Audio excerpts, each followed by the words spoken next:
Құдағыма біреуін арнаймыз енді. Ай, бәрекелді дұрыс. Енді бір термеден айтып берейін. Қайыр. Осы оңтүстік өңірінде танымал Наргенде Серікбаеваны танитын шығарсыздар. Сол кісінің бір әні бар еді. Қызыма деген.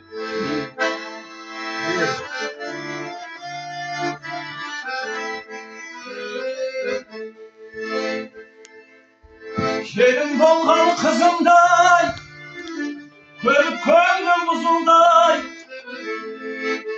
танымайтын жат елдің шайын құйып сызылдай. Көлегейлеп көзімді, көзімнен жас үзілді. Еркелігім үйдегі елес боп көзге ілінді.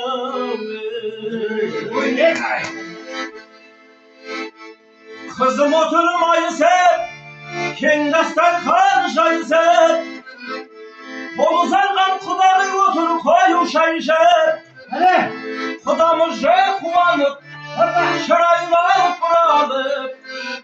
Көбейген соң баласы, екі отбасы құрады.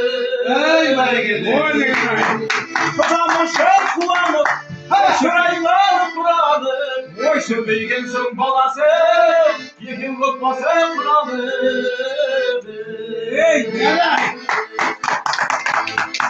Мен отырмын мұзданып, елжіремей сызданып, өсірген гүлдей жайнағы әкет таудайын қызданып.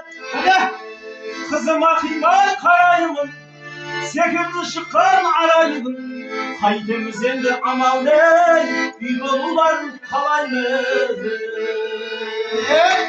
Қызыма қимай қараймын, секілді шыққан араймын.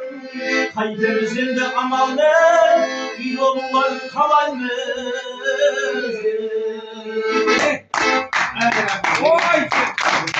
Рахмет. Үлкен рахмет.